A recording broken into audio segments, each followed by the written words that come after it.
you need a lawyer, and you deserve an advocate. Because every accident has a ripple effect.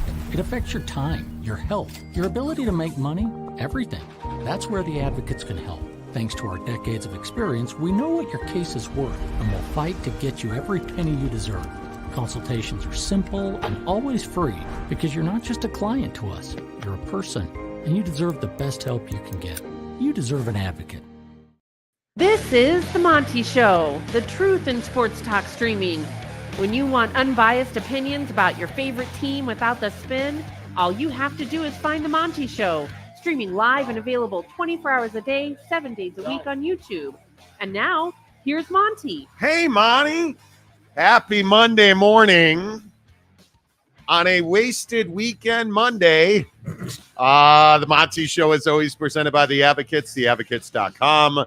The best injury attorneys in the business, The Advocates, where you never pay a penny out of pocket to work with The Advocates. You get the best injury attorneys in the business, and it won't cost you a dime at theadvocates.com, where you can talk to the best injury attorneys 24/7, 365. Chat with them online. Again, no consultation fee, no retainers. What do you have to lose at theadvocates.com?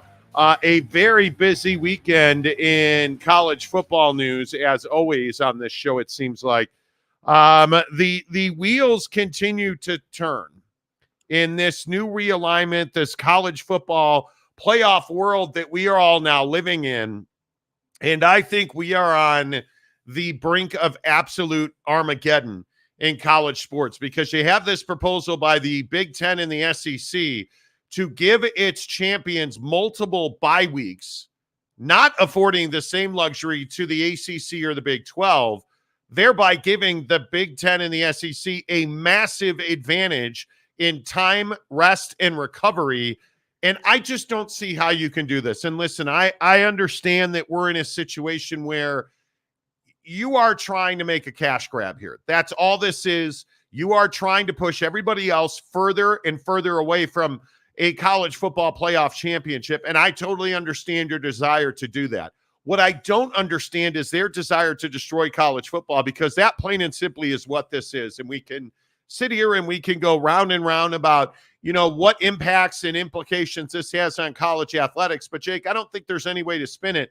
This in no way, shape, or form is good for college football. Absolutely not. And I think it exacerbates the current issues in college football, which is we have the same set of teams that play in the college football playoff and contend for a championship every single year. And so the concept of, hey, let's give the SEC and the Big Ten bye weeks and give them even more of an advantage than they already have in, let's say, NIL, recruiting, just pure talent on the whole. Like, you're already talking about two conferences that have the best of the best in terms of talent, facilities, money, everything that you would need to win a national championship or contend for a national championship on the football field, these schools have. And so the idea that you would not only give them more auto qualifiers, you would then give them a bye week, to me is crazy. I don't know how that is suitable for anyone else. Now, if you want to talk about, if you want to go down the road of, hey,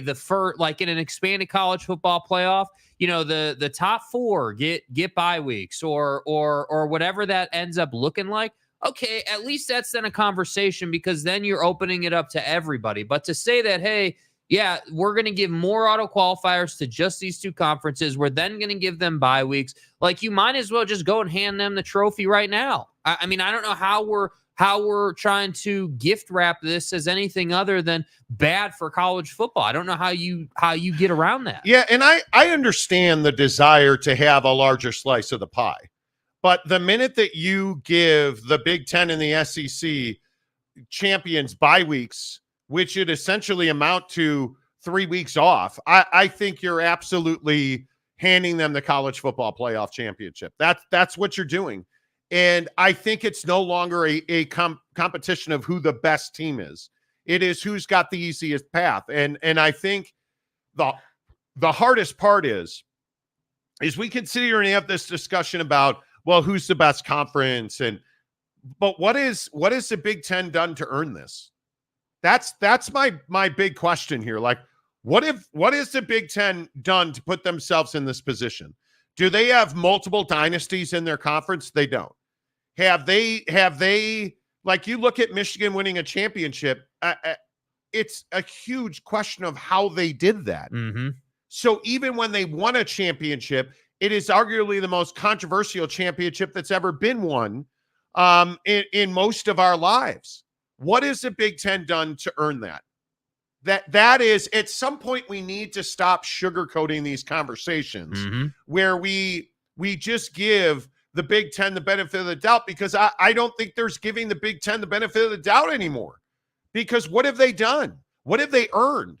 What have they done to position themselves in a place where they can dictate who and when they play? That's the most baffling part of this. Again, the SEC, unquestioned, the best conference in college football. I have no doubt about that. Georgia, Bama, like the titans of the titans in the modern era of college football reside in the SEC. I have no questions about that. Sure, did the Big Ten expand? Sure, they did. What have they done on the field that tells you they should have a conference champion earn a first-round bye for multiple weeks in the new 14-team college football playoff? Nothing. That's what they've done. The Big Ten has been, and until they are not, will be frauds for years. They have never been the most dominant conference in college football. They've never been the most dominant conference in college basketball, at least not in the modern era. Why are we having this discussion about the Big Ten? That's the thing I don't understand. I get it. The Big Ten makes more money than everybody else. That doesn't mean it's a better product. That doesn't mean that Michigan didn't cheat. That doesn't mean that they belong in this position. Bless you, sir. Did I just get Navalny by the Big Ten? I think you did, dude. I think I did. Yeah, I mean, look, I think the Big Ten's position's always been, again, as you always say, in the modern day, as long as I've known the Big Ten, certainly, that they have a great TV contract and they make a lot of money. That's their position. It's not that, hey, like, we, you know, even the top half of the conference, it's never been, hey, the top half of our conference is always in the college football playoff conversation. That's never been the case. And so you ask the question of, hey, what have they done to earn auto qualifiers and first round buys and all the fancy gadgets on the car? They've done nothing. They've just simply said, okay, we're going to go out and get the biggest TV contract, and we're going to have really good timing with this Michigan championship, all cheating aside, right? Because I think it's a great point. But that's essentially what's taken place here. And I think it's a really interesting conversation, because the problem is there's nobody else to step in for the Big Ten. The ACC is not doing that. The Big 12 certainly isn't doing that. No. So the Big Ten is essentially riding a free pass card into this situation because they have the biggest TV contract and they have Ohio State. Those are the two things that truly have put them in the position that they're in. Because I'm not certainly going to sit here, especially after what I saw at the Combine, and say, yeah, Michigan's going to be fine this year. They're going to be the same national championship team that we saw this past year. I'm not saying that, because there's no way that that's possible.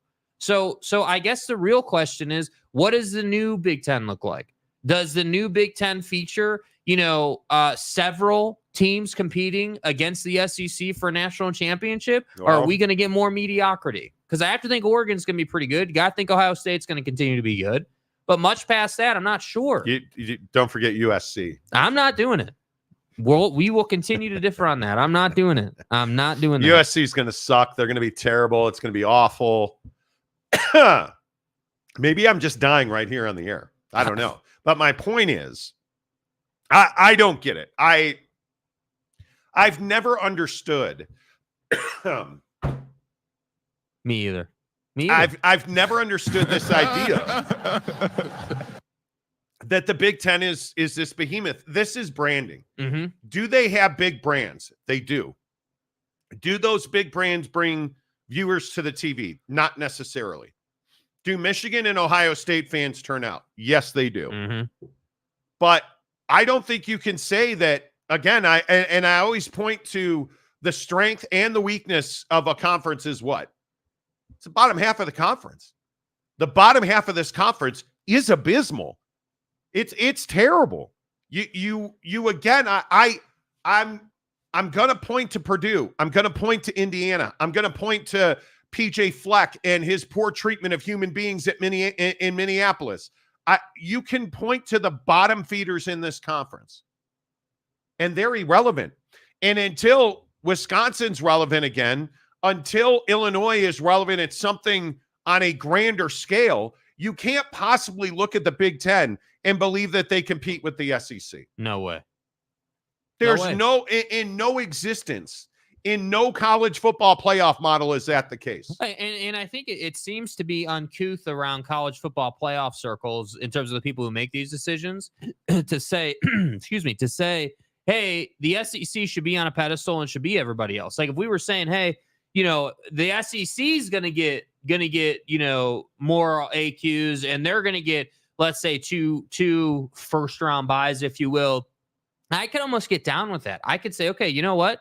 Yeah, they've got Bama. They've got Georgia every single year. You have to think Ole Miss is going to be in that conversation. Most years lately, LSU has been in the conversation. Tennessee's been in the conversation. Like there are teams in the SEC that are not Alabama and Georgia that are in the conversation with regularity. And I think that's the biggest difference. So I guess what's difficult for me to swallow is that the college football playoff system is turning into, hey, we're going to give these two conferences a free pass and just let them go out and make all the money. And then everybody else is going to just have to deal with it rather than saying, hey, yeah, let's create, again, this Fantasyland God tier setup where at least then everyone still has to compete. We're just going to level the playing field on the P&L sheet. I think, why would we not? I think, again, I will just point to raw numbers.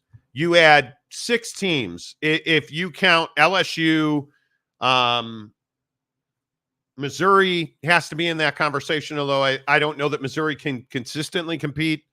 Bama, Georgia, like Texas A&M, I would assume at some point with all that bread is going to compete. I think that Ole Miss can win any week. Oh, did I mention that they added Texas and Oklahoma? I think we forgot to throw that in there. Yeah. You're talking about 6, 8, 9 teams. Well, and I think, Auburn's another one that can produce a really good football game. I'm not saying that they're college football playoff contenders, but it seems like, just this past year, I remember watching Georgia at Auburn, and everyone's like, oh, Auburn's terrible. Georgia's going to win by 50. And I think Georgia won by maybe a possession. That's why the SEC is different. And so that's what I'm saying. I don't have a problem with the SEC in this conversation. The SEC, to me, has earned it far and away. There's no disputing it. I almost feel like we all agree on that. But what we're never going to agree on is the fact that the Big Ten is a one-team conference 9 out of 10 years, and the second team changes every single year.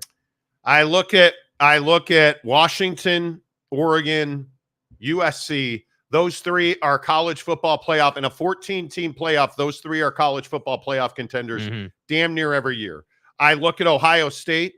That's a college football playoff team every single year. I don't know what to make of Michigan right now. I think it's to be determined. Yeah. But if you look at Penn State, is Penn State one of the 14 best teams in the country every year? No. Yeah. Well, they're in the neighborhood. Now, again, they finished 13th this year. And I don't think James Franklin is up for a tougher conference. That's just me. I think Penn State is going to be on that line every single year, but they're on that line every year, right? So that's 5 teams.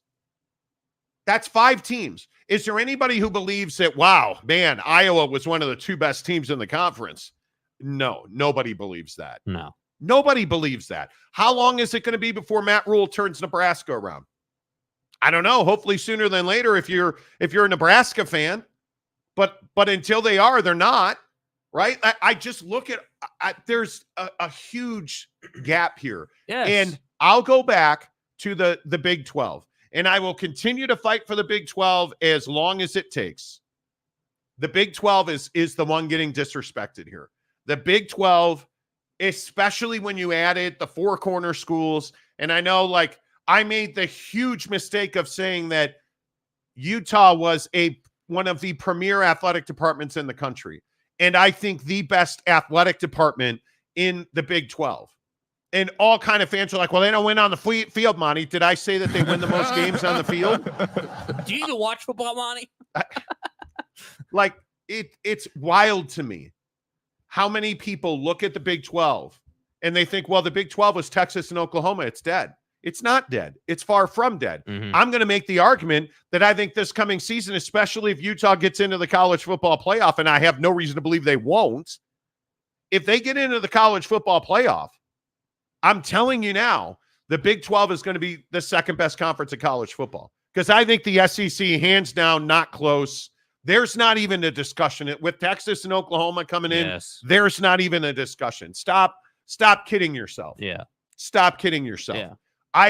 And before I get to the comment section, because I want to hear from you guys on this thing where you have the Big Ten and the SEC proposing that their conference champions get a multi-week bye, an automatic multi-week bye every year, no matter what. And I am just amazed by that. Yeah, I just don't know why it's so difficult for a group of people to come together and say, okay, let's look at the bye week system. Because again, I'm a big believer in, it's like what Florida State said, right? Now, I'm not even a Florida State, defender. But Florida State was like, it matters what happens between the white lines, and the kids should decide. Yet here we are, a bunch of old white folks in gray hairs and people who've been around football for decades are like, yeah, let's just give these people bye weeks instead of saying, hey, why don't we have the caveat be, hey, you got to be a 10-win football team. And 90+% of your games have to be Power 4 opponents. No more of this, Waxahachie State nonsense in week 10. In the middle of the season. Yeah, that's not going to work anymore, dude. Which essentially is a bye week. Yeah. So again, there needs to be parameters. It can't, and maybe there will be, right? This is an ongoing conversation. Obviously, it's not set in stone, but this is the ask, and it's probably going to happen. The only question is going to be, what are you going to have to do to get the bye week? Because if it's as simple as, hey, dude, you just got to win your conference. I'm here for that in the SEC. I'm not here for it in any other conference. No. Not here for it. Yeah, I think it's a great point. I think this is so bad for college sports. It's so bad for college sports. I don't even know how to. And I think that I don't even know how to spin it beyond that. Like, I think it's another interesting conversation. Like, if this is how we're going to treat football, how are we treating basketball and any other sport? Right. I mean, I know that, like, again, not all jokes aside, I know sports like baseball don't generate the same revenue, obviously.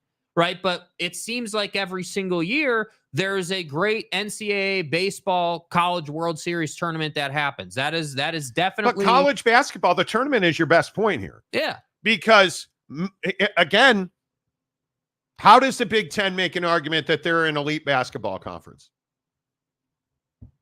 How? I don't know. I don't even know how you have a basketball discussion in the Big Ten. Yeah. Because nobody cares. Mm-hmm. Well, we're going to add North Carolina, Monty. Yeah, hey, well, you haven't added them yet. Yeah, let me know when that actually happens. That's what I hear all the time in our comment section on YouTube. Well, we're adding, in the popular ones, we're adding Duke and Carolina, Monty. Then we'll be a basketball powerhouse. Then what are you going to say? I'm going to say you're not a basketball powerhouse. You're a two-team basketball league because you're not a basketball league now. Like, if basketball is this really, and I think it is, if it's this really important revenue stream for all these universities and all these conferences getting tournament shares, and where's the Big Ten in that? I am so over the greatness of the Big Ten. As much as I used to throw up on my entire TV screen every time Bill Walton would say the Conference of Champions, Monty. Shut That's up, bullshit. Redheaded fuck. Oh. Probably got a little carried away there. Too much. But my point.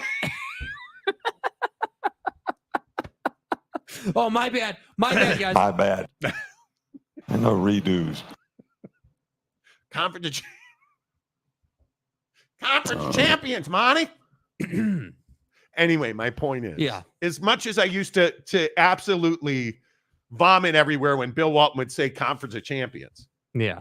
The spin on the Big Ten being this elite conference is ridiculous now. Well, what was worse too, like everyone's saying the Big Ten is this great conference, or everybody's saying the Pac-12 was a terrible conference on the football field. Because it seems to me that that's what the narrative was for ages. And obviously now the Pac-12 is dead. But we're gonna find out, right? It's like, hey, it's the bar graph, right? The more you F around, the more you're gonna find out, right? And the more you want to find out, the more you gotta F around. We're the Big Ten. So again, when Dan Lanning is saying, hey, screw Ryan Day, right? Screw the great God Almighty himself, Sharon Moore.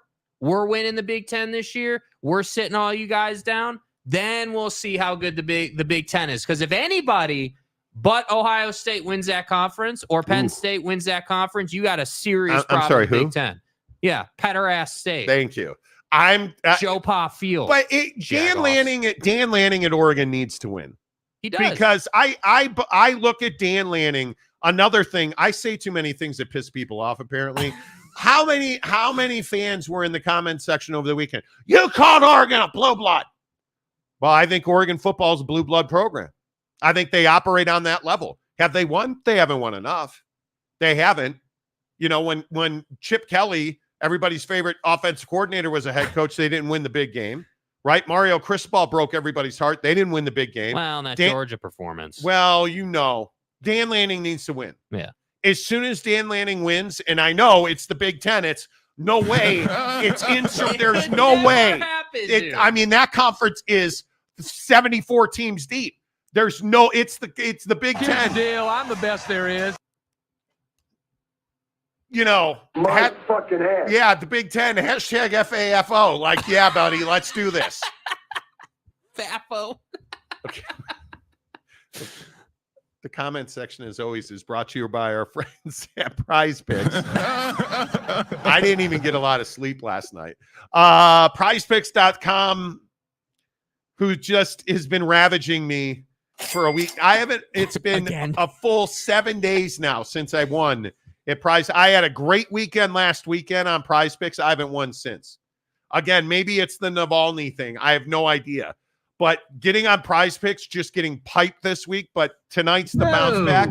Lost last night because Jalen Brunson got hurt in like the first 4 seconds of the game. Yeah, way to run into your own guy's knee, douche. So Jalen Brunson gets hurt. They take him out. No, I'm not doing it. I'm not going to get upset. I'm not going to get upset that Billy Horschel didn't get to finish his round. Bro, you... Yes. What? My name is Monty. Billy Horschel? I love Billy Horschel. Yeah, I mean, I love Billy. That doesn't mean Billy's going to make you that bread, bro. He shot at 12 under 66. Yeah. What did you take him on? Do you remember? I don't even want to say. Birdies made, which was a huge mistake.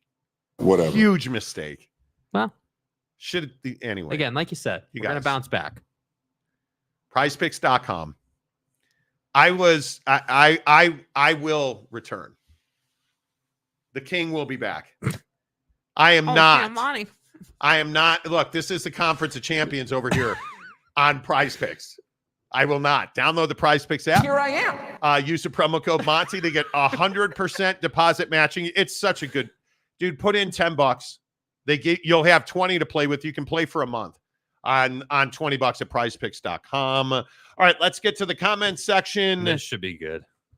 Wasikowski, what the hell did you... Dude, it's Monday. We're 23 minutes into the show, and you got fucking filtered already. How, dude? Well, Monty, you said the USC is a contender every year, and they're not, and that's BS, and I'm mad about it. The first comment I see is message retracted, filtered. What did you do? Dude, you've been here... Look here, man. All right, we'll see you later. Do you see how these shows just, the momentum is like, okay, we're good. We're good. Oh, look out. Yeah. Double diamond. I knew today would be shitty. What could you have possibly said in the first 5 minutes of the show that got you filtered? Oh, man. All right, let's see. Who's first in today? Jesse Crum. Well, hello. Well, hello, Jesse Crum. Good to see you, friend. Mike Chase, good morning. Second, good morning, everyone. Yeah, are we hitting the like button yet? What are we doing here? Make sure you give us a thumbs up. We've had 500 people watch the show. We have 30 likes. Come on. Hit the like button. OG Gary, pretty sure they aren't destroying college football. I actually think if you give the Big Ten and the SEC, multiple buys, their conference champion gets buys in the first 2 rounds, I think you've destroyed college football. Well, and again, I'm just going to keep saying it. If you're going to do that, and then you're going to give them 2 more teams, it's over. It's over. It's Why going to be like it's the Big Ten and the SEC, and that's it. Why can't we put 14 teams in? You want automatic qualifiers? Okay. Power 4, conference champions, but highest ranked G5. Good. I'm good with that. There's 5 right there. Give me 9 more.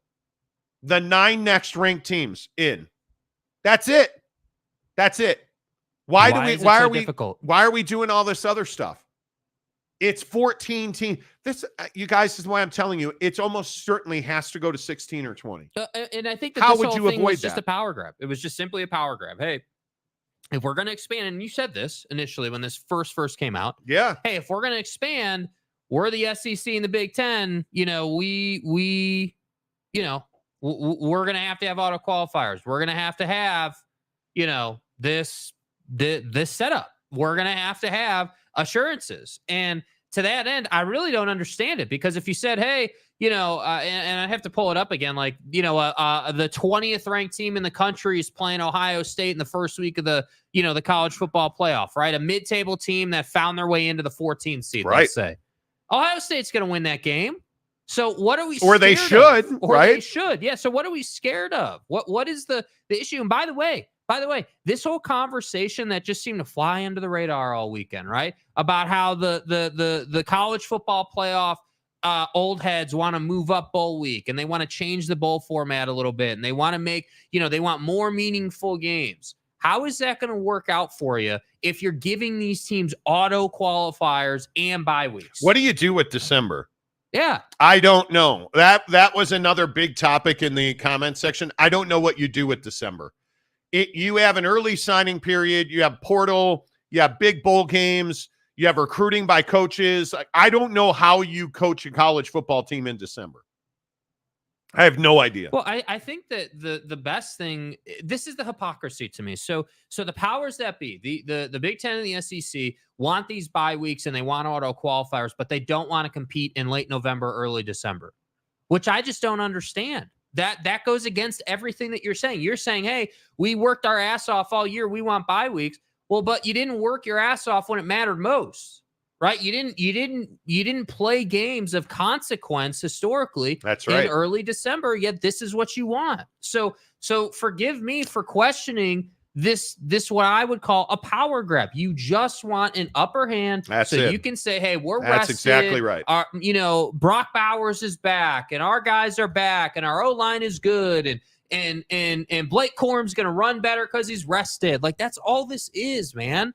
So that's why I'm saying, when you say, hey, it's not going to destroy college football, yeah, I disagree. It is going to destroy college football because, and again, I'm here for the conversation around, hey, it's been the SEC and the Big Ten every year. You're right. It has. It absolutely has. The difference is that it was that way because they went out and did it on the field. And we're expanding, so it isn't always that way. But yet here we are, bye weeks and auto qualifiers. Yeah. So we're not doing anything. Good morning, Harry Austin. Good to see you, my favorite San Antonian.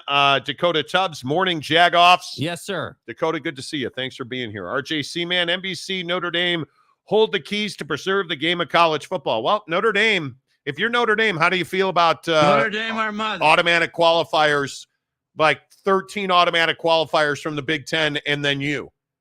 Like, I would imagine you're pretty happy about that, considering the Big Ten's like a 2-team league. But Notre Dame's in a very interesting spot because we are quite literally talking about the exact reasons they would join a conference. Yeah. Access, TV deal, scheduling, money. Mm-hmm. All of that is in question right now for Notre Dame, if this goes through. But I think what's not in question is that Notre Dame's always a part of the picture. I think that Notre Dame is a strong enough brand. They're in it every single year. Like, and I know because it was only 4 teams, they haven't been in the playoff quite literally every year, but they're always in the conversation, which is why the running joke on the show about your boy Marcus still lives on, right? I mean, that's why, because that was Ohio State, the biggest game of the season, and Notre Dame, screwed it up. Yeah. And so to me, that's why I say, while all those are questions for Notre Dame, their presence in this conversation is not in question. Mountain Mama, good to see you, Mike Smith. Make sure you guys hit the like button. Appreciate that very much. Let's see. Christopher Shannon. Monday morning, Monty Wood. What's up? Monty Wood. You know. Stay home. Okay. You want to double up on me, dude? I swear. Dude. Do not try me, I'll boy. Wasikowski you. Thank you. Shouty Kunsinvang. Okay. Nice name. Just Shouty. Good morning. What's up? What's up? Christopher Shannon. I'm so bricked up right now. That's right. That's right. Well, yeah. anytime you come to the Monty Show, you're bricked I'm up. so bricked up right now. You know, Moth Prof. Good day to you, sir. Yeah. Wow, Moth Prof. Too long, my friend. It's already David versus Goliath. Now the P2 want to take away David's sling. I'm saying. 100%. Mad Cat, how the heck are you? Christopher Shannon, they make more money than the SEC, even though they hardly win national championships. Their fan bases are massive. Tune in to watch. Hey, make money. Well, you're not wrong. They do. They have big fan bases. But I just think the hypocrisy of, hey, like, again, the crying about, man, it should all be decided on the field, yet here we are deciding it on P&L sheets and in boardrooms. Yeah. That's hypocrisy. So who decided to put Ward Manuel in as the college football playoff chairman? Precisely my point. Yeah. Listen, I think Ward, after this, you may see Ward Manuel get one more chance if he does not handle this Michigan basketball situation correctly. Because we heard more over the weekend about the struggles for culture and student well-being in the basketball program over the weekend. And I think it is a real question. I don't see how Juwan Howard continues. Yeah. I truly do not. And this has not been a good 2 years for the Michigan Athletic Department. And I think a lot of people say, well, they won a national championship, Monty. And they spent more in legal bills than they made in the college football playoff. Which is wild. And they are going to really, really struggle, in my opinion, if Ward Manuel continues as their athletic director. He has shown no backbone. He has shown no ability. That the way that Jim Harbaugh, there wasn't even a reach around from Jim Harbaugh. There was no kiss on the neck or, dude, it was straight. No, it was not. It was not lovemaking from Jim Harbaugh. This was ugly. The way he went to Los Angeles with the Chargers, who should still be in San Diego, was ugly. Mm-hmm. His outright refusal to cooperate with the NCAA, Ward Manuel's inability to make him cooperate with the NCAA, the malfeasance with Matt Weiss, the firing, and I don't think there's any way to even argue it. Firing Connor Stallions right out the gate was a huge mistake now. It looks like, you just keep hanging guilty signs around your neck. Oh, by the way, you never said that you didn't do it. Right. And all of this nonsense around Juwan Howard punching people, slapping people in handshake lines. Who wants to go through a handshake line with Juwan Howard? Nobody. Right? You better have medical insurance and you better have your doctor on call because he's about to try and knock you the f out. Yes. Like in the Big Ten. I'll drop that motherfucker. Good job. Good job. Let's see. Brandon Butler goes in tight, Monty. Okay. No Stallions, no national championship. Facts. Big Ten is riding the coattails of Ohio State and Michigan. Hopefully, but those are your two favorite teams. Yeah, dude. OG Gary. What are you talking about? You're a Michigan fan. We know that. Hopefully the addition of Oregon, Washington, SC, and to some extent UCLA get in there and really give the argument they were looking for. Well, it better. It absolutely And better. I don't even know that you got to win national championships with those teams, but you got to dominate the attendance factor in the college football playoff. Wasikowski says, I'm sorry. It's Monday. I don't know what you said because when you get filtered by YouTube, I can't see your comment. But just know whatever you talked about, Christopher Shannon, Donnie lost the. I don't. Dude, we're not doing it. No, Nope. I don't want to know. Nope. Nobody should get by, as Rick Forrester said. I agree. I completely agree. D-Rock agrees. We need to get rid. We need a net ranking for college football. But again, this doesn't even have to do with rankings. This is just them saying, hey, if you win your conference, you got to buy. Yeah. Like, don't disagree. FCS playoff model would benefit, but would it? Who's agreeing to that? Who's agreeing to that? Mountain Mama, why do the Big Ten and the SEC hate America? It's a question I ask myself every day, Mike. I don't know the answer. Boyd Lake, why are the Big Ten and the SEC so afraid of having more teams in the college football playoff? Because it limits their ability to win it. I think the Big Ten especially. I don't know, even with the additions that you make, what has Oregon been in the college football playoff? Rare and disappointing. Yeah. Washington, disappointing. USC of recent times, for the last 15 years, disappointing. Yeah, and I think the hard part for Oregon is they do have one. They won it once. And I think nobody remembers that because it was the first year we had the college football playoff system. And that was like, we're working on 10 years ago now. I think getting there is not good enough. And I think that if you look at, and listen, I don't think that it is, and I'm going to look up numbers on Oregon first because I don't want to besmirch. Well, I do because Dan Lanning's kind of a red ass. Yeah. But I don't want to besmirch Dan Lanning in Oregon any more than we have to. Yeah. But what I'm saying is I look at Oregon, they're disappointing. Agreed. Yeah. Right? They're disappointing. Yeah. And I think I look at the difficulty and I look at I don't know, what's the right way to say it? I look at the challenges that Dan Lanning faces at Oregon, especially now that he has an easier road to the college football playoff. Because can you argue it's an easier road through the Big Ten than it was in the Pac-12? 100%. I mean, that's why I look at this and I look at the fact that I just don't know how do you argue? I mean, think about their season, dude. They lost twice to Washington, right? To a team that inevitably goes to the national championship game and loses. But think about the fact that Oregon is not going to face that type of wall in the Big Ten. I mean, you're obviously Ohio State's going to be really good. We keep saying that, and I think they deserve that respect.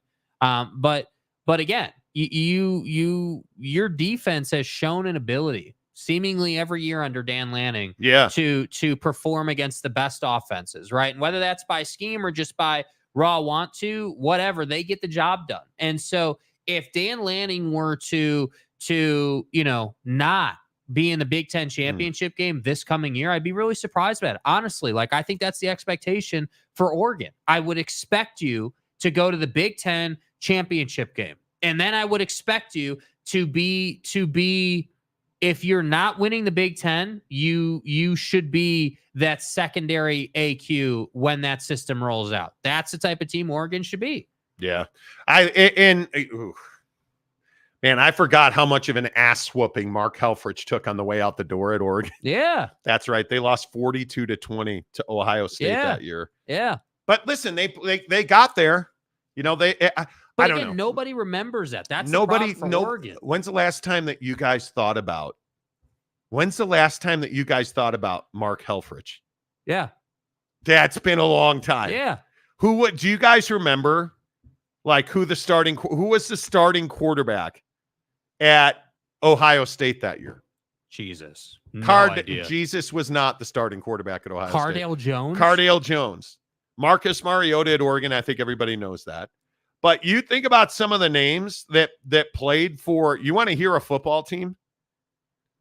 Here's the defense at Ohio State. Joey Bosa, Michael Bennett, Adolphus Washington.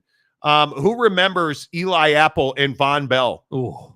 Who remembers, Grant Perry, Darren Lee? Who remembers DeForest Buckner at defensive end for Oregon? Arik Armstead. Yeah, dude. Like, Oregon was good. Loaded. Ohio State was really, really, really good. Yeah.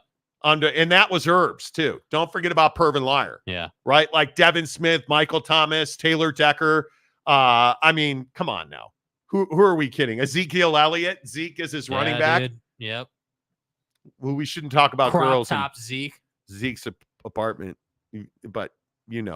Robert Fowler, when did Oregon what?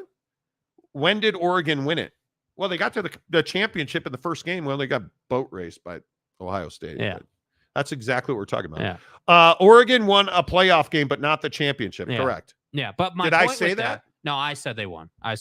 My point was, Idiot. hey, they got to the national championship game in 2015, and nobody remembers that, and nobody cares. Don't fuck. Yeah, nobody cares, dude.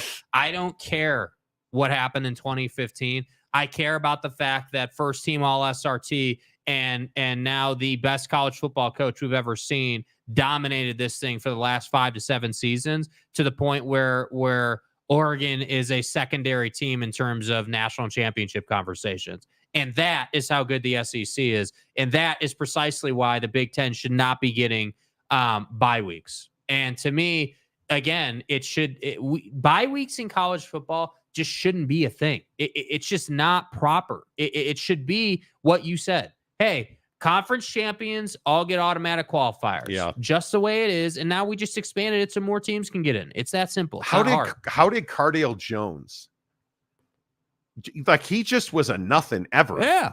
I think the last time I saw Cardale Jones didn't he sign with some nobody nothing team in like Maine to play in the AFL or the Arena Football League or something? Like, how did Cardale Jones not make it? Yeah. Look how loaded that team was. Yeah. How did Cardale Jones not make it? That's wild to me.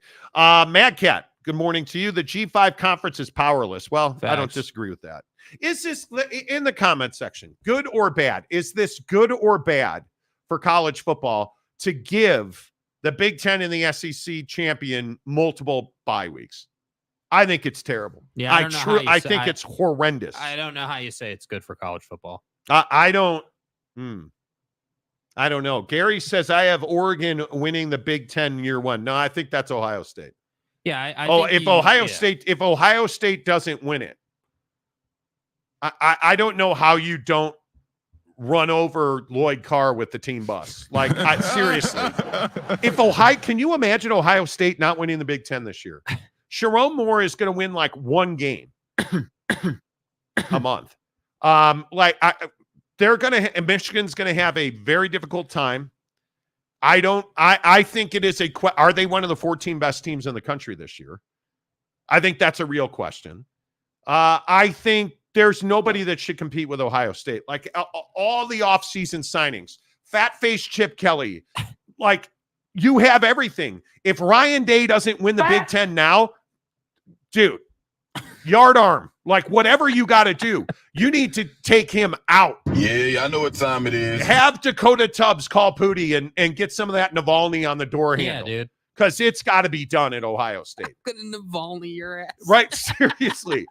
You are going to be murked at Ohio State. I'm Like, gonna get medieval on your ass. you're done. Tell me, and I know we have Ohio State fans. Tell me that the is going to whack Ryan Day, Lloyd Carr incarnate. Not that Lloyd Carr is dead, but he never was alive. That's not really the point here. Tell me that you're not going to Navalny good old Ryan Day at Ohio State. Yeah. If he don't, come on, man. You better win the conference. You better not lose a conference game. Yeah. I don't know. I don't know. I look at their schedule. Here's Ohio State. Akron, Western Michigan, Marshall. Because it's garbage. What are you talking about, dude? Michigan State. You have 4 scrimmages to start Okay, 5 because you play Iowa. Well, Monty, don't you be disrespecting Iowa, boy. They won it in the 90s. Come on. Come on, boy. They played for the Big Ten championship. Boy, did you see what Caitlin Clark did? Iowa fan comes out of the woodwork. Caitlin Clark, Monty. Yeah, she doesn't play football, bro. I could be wrong. You should be 5-0. 5-0. And then you go to Oregon on October 12th. 5-1. You think they're going to lose it? Yes, they will. 6-0, 7-0 after No. Okay, I think they'll beat Oregon. I think Ohio State is as loaded as I have ever seen Ohio State be. I mean, you're 3 quarterbacks, Right, Steve. but here's the problem with that. You can't have it both ways. Okay, yeah, they're loaded. They're loaded every year. But Okay, Lloyd how Carr much finds a control way of to the lose. offense? How much control of the offense does Chip Kelly have? I think a lot. I don't think you bring in a guy like Chip Kelly to not give him control. Then they're going to win. Yeah. Because it's Chip Kelly going to Oregon. Yeah. Chip Kelly wants to win. Yeah, I'm sure he does. He's got the talent. Yeah. You've got your quarterback now. There's no more. You don't need, Marcus to forget how to count past 10 at the goal line. How do you have 10 guys on the field when they needed? Ohio State needed less than an inch, which is what your mom's always looking for. Stay hard. Cock. I think you're 7-0 after Nebraska, 8-0 after Pedo State, 9-0 after Purdue, 10-0 after Car Wash Penis Thing Northwestern, Indiana. Shower obstacles, man. And then I think you're undefeated after you beat Michigan at the Shoe. Well, there you go. I think you're undefeated. Stay hard. That's the biggest question. Yeah. And if you're not, you're screwed. You're either undefeated or you're one loss, but there's Yeah. not much more than that. Totally. Let's see. Michael Parks says terrible. Mike Smith says bad. Harry Austin says it's trash. Well, D-Rock Irish says bad. It's criminal. Ding. Because it's garbage. Matt Ritson, good morning, Matt. Terrible idea. Mark Hales, not just bad, but terrible. yeah, dude. Terrible. Terrible. I agree. Jimmy Otson. Now, wait, before Jimmy, there is a Ferris Khan comment. Do I read it? Sure. Ferris, you get one chance here, dude. I don't even know what the comment says. I'm guessing you're going to be all pissed off that, we disrespect Michigan, but that's just a guess. See JJ McCarthy get outclassed at the combine? Yeah. Casual ass quarterback. Oregon, Michigan, and Ohio State are all going 1-1 after the other two against the other two. Okay, well, That's reasonable. terrible talk. comment as usual. Mike's turns parody into parody. Exactly right. Right. Exactly right. Jimmy Otson, Ohio State has to come to Eugene and win first. Agreed. Exactly right. It's the only game that matters next year. But I think your point about Chip is spot on. I mean, Chip's definitely going to want to get back at them. Dakota Tubbs, terrible. I understand one bye week for champions of conferences similar to the NFL, but that's it. That's it. Troy V, all bye weeks are trash. Should have expanded 8 or 16 to avoid bye issues. But since they went to 12, we're stuck with buys. Stuck. Boyd Lake, load management for the college football playoff. Load management. It's a horrible idea all the way around. KC Boss, good or bad, it's stupid. And my school is in the SEC. They are going to ruin the best sport. Yeah. I agree. Yeah. I'm telling you, it's catastrophic. Mad Cat. This is horrible for college football. Poor Navalny, rip. Dakota's guy got his job done. Again, it's the line graph, dude. The The more you F around, the more you find out. Favo. Day has put his chips in this year. See what D-Rock did there? So it's like his Chip. chips is in poker and it's Chip a full Kelly. bet, but it's Chip Kelly Chip- and it all kind of works together and molds together and stuff. Chip. Yeah. Chips. Chips ahoy. Push Chip to the center of the huge jowls. First team all fat ass. We get it, Zion. Walgamot. Okay. Walgamot. Steve Walgamot Jr. That's our dude. Okay. Wally. Walgie. Hey, Walster. Yeah, the walnut. Ryan Day is gone if he doesn't win the Big Ten. He also is gone if he wins the Big Ten but loses to Michigan. Yeah. He ain't losing to Michigan. RJ Seaman. Money corrupts absolutely everything. Women's Sports Programming Network? I don't understand. Dakota Tubbs, unalive OSU. Mizzou did that in December. I don't need to call Daddy Vladdy. Okay. Yeah, this bowl games dude. outside of the playoff actually still matter. I'm not your daddy. ESPN. Okay. RJC, man. So, dude. Walgamot Jr. We play Iowa with Caitlin Clark as the quarterback. Mike Smith. I remember years ago, Marshall winning versus Ohio State, and Nugent won the game in the last. Marshall was winning versus Ohio State. Nugent won the game in the last. Nugent. Yeah. You haven't heard that name in years. Won the game in the last second by hitting a long-distance field goal. That's probably what they don't want. Walcomot. We have Chip Kelly, 100%. Okay. Okay. Fat. That's fine. Do we give Ferris another comment? Okay, sure. His first one was mid, but well, Pretty optimistic after Michigan only lost one important player in the portal in the course of 30 days. Okay, we're moving on. Yep, moving on. Yep. This man was a bona fide scrub. What the hell are you talking about, dude? You're seriously going to sit here and be like, yeah, we only lost one guy in the portal, but we didn't lose half our team in the combine. Hey, guys, did you see that Half there were your team? 18 people in the combine from Michigan? Man. You had your chance, dude. Like, I Come tried. on, bro. I tried. Come on, dude. Then go ahead and try me then. I did try. You did. I don't think OSU has the dudes on O-line and D-line to contend with what Oregon has. Oh, I think their offensive line is going to be okay. I think they lose to Oregon twice. Okay. Y'all reading all this cap ass shit. Robert Fowler, Ferris Khan, always Michigan talk only with you. That's Facts. Is there anything else? Wasikowski, SEC Big Ten merger is definitely coming. More big football games and more viewers, not necessarily leaving the NCAA. Why would you merge? Dude, Wasikowski, bro, you need to get off the dark web, okay? I don't know where you read this conspiracy nonsense. They're What not possible merging. good comes from the Big Ten and the SEC merging for themselves? It shrinks them. And I go back to this idea, and I talk about this all the time here on the Monty Show, presented by our good friends at Big O Tires. Big O Tires and American Fork, your total car care experts. I talk about this all the time. First it was, well, they're going to do away with the NCAA, Monty. Well, actually, they don't want to do away with the NCAA. They control the NCAA. And all that Greg Skanke, the commissioner of the SEC, has talked about is college football has to remain a national sport. Mm-hmm. It is the only way for college football to prosper. Mm-hmm. It has to remain a national sport. And why was he referencing that? And what has he consistently said? Look at college basketball. Compare it to college football. Everybody in college basketball, you put them in the tournament, who doesn't have a chance to win the tournament? Well, Florida Atlantic's got no chance to win the tournament, Monty. Oh. San Diego State, no, dude, this is the pro rata they deserve. They're going to lose in the first round. Until they didn't. And what I'm trying to the point that I'm trying to get across to people is shrinking college football is bad for the Big Ten and the SEC. They don't want to shrink college football. They simply want to control it. Yes.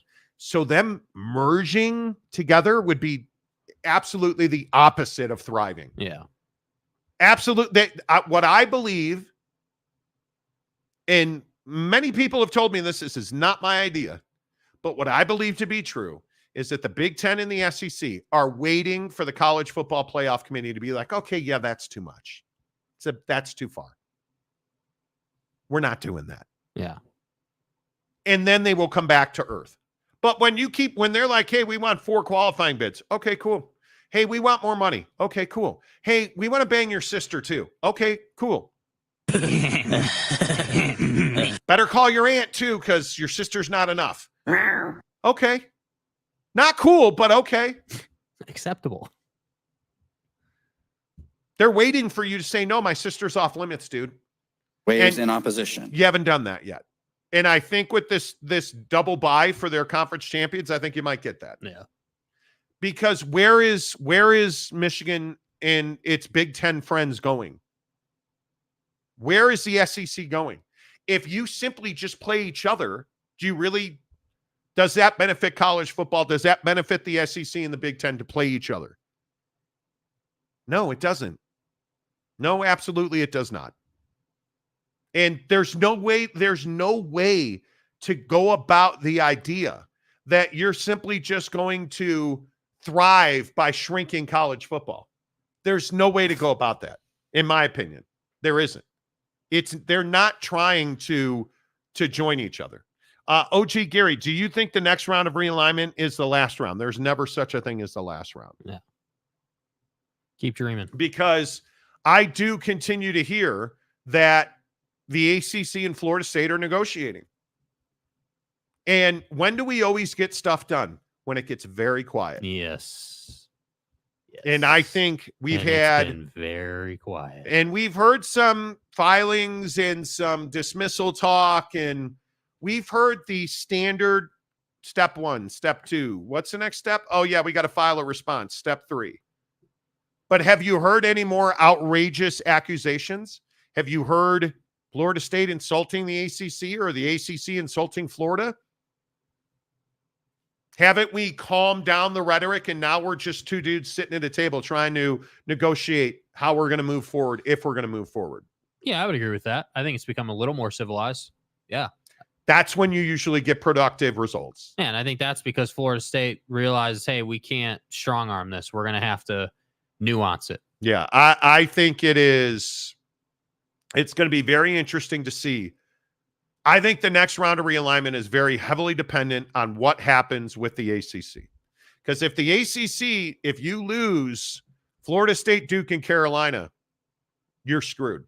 Those are your biggest moneymakers in football and your biggest moneymakers in basketball. Yes. And I think Virginia and North Carolina, and one of the questions everybody asked me over the weekend was, well, hey, Monty, North Carolina and North Carolina State are tied at the hip. Hey, Monty. Anybody check the ballot box last time they voted on Calford? Oh. They didn't vote together. And there's been constant split. You know who the real wild card in the ACC is? I'm telling you, it's Miami. And nobody listens to little old Monty over here. Monty's Florida State. Come on. Florida State has, I think, the great unspoken truth about the ACC is that Florida State has proven they have zero leverage in college football. Right. Because is the Big Ten swooping in me like, man, we got to get Florida State. Holy cow. Is the SEC like, oh, man, we have got to get Tallahassee. We've got to have Florida State. No. Who are they fighting over? North Carolina and Duke. Why do you think the Big Ten wants North Carolina and Duke desperately? Well, because they're terrible in basketball. Mm-hmm. And this round of expansion out west didn't help them in basketball because Oregon, USC, they're the great basketball powers, right? No, they're not. Washington, oh man, tremendous not basketball department. They got one basketball brand in UCLA. Yeah. They know it.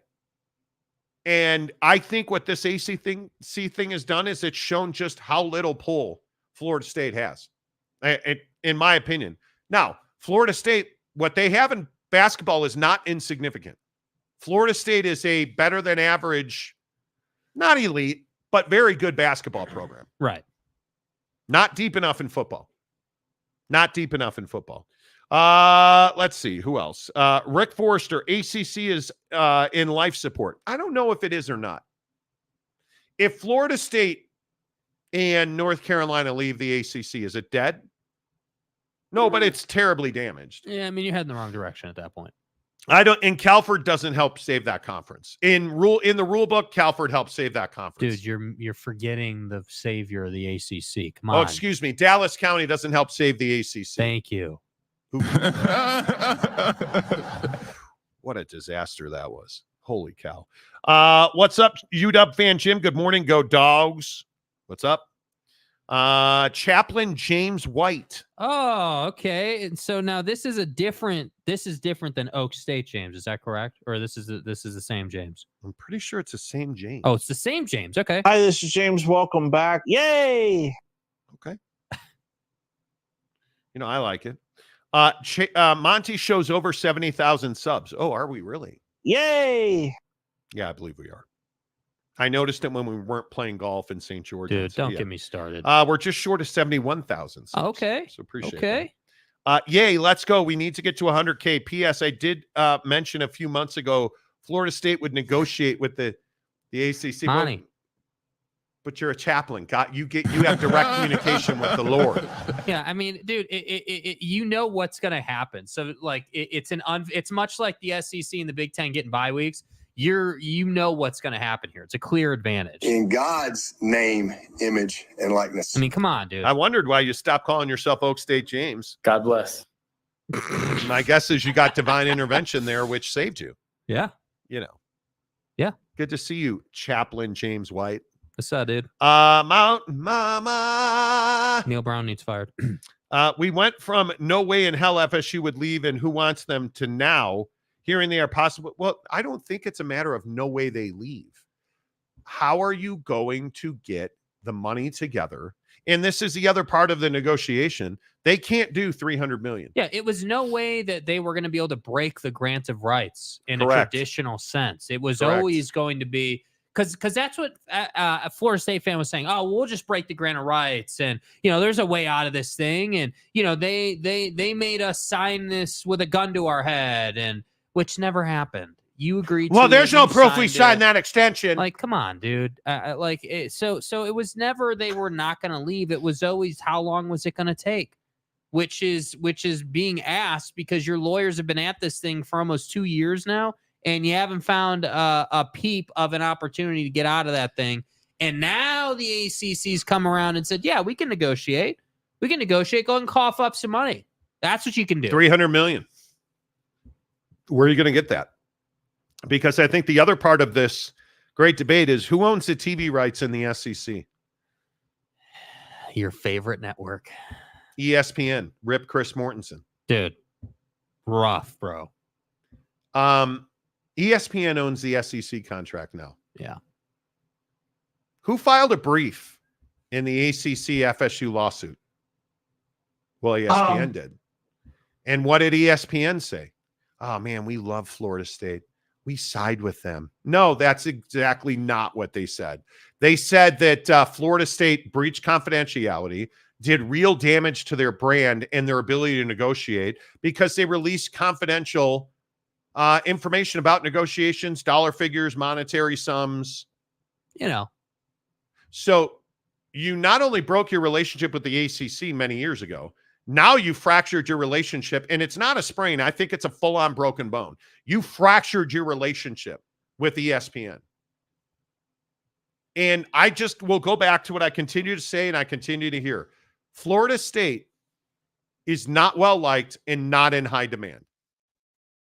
But the problem is the one that could keep them out of the SEC is Florida, and that place is a hot mess right now. I think the thing for Florida, too, is like Florida is such an up and down program. When Florida's good, like should have fired your head coach, man. Agreed. I completely agree. But the Swamp is iconic.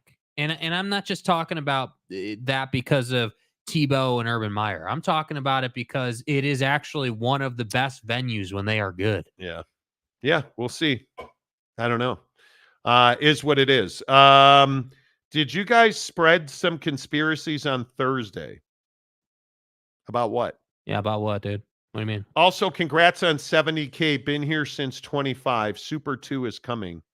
Yeah, I don't think the Super 2 is coming. I don't think we're going to have two conferences that I don't agree with that. Yeah, I don't think the Super 2 makes sense because you have the God tier concept that's come to life. I much more think the God tier thing is much more viable. It's much more attractive. It works better than two supers. I would agree with that. Rick Forster says, how about SMU? They control Dallas, don't they? Yeah, exactly. Right. No, it's a pipeline, dude. It's a pipeline. This next round of realignment is going to be wild. No telling what happens. Totally agree. Yeah. It's what you don't know because we don't know what's happening with the ACC and Florida State.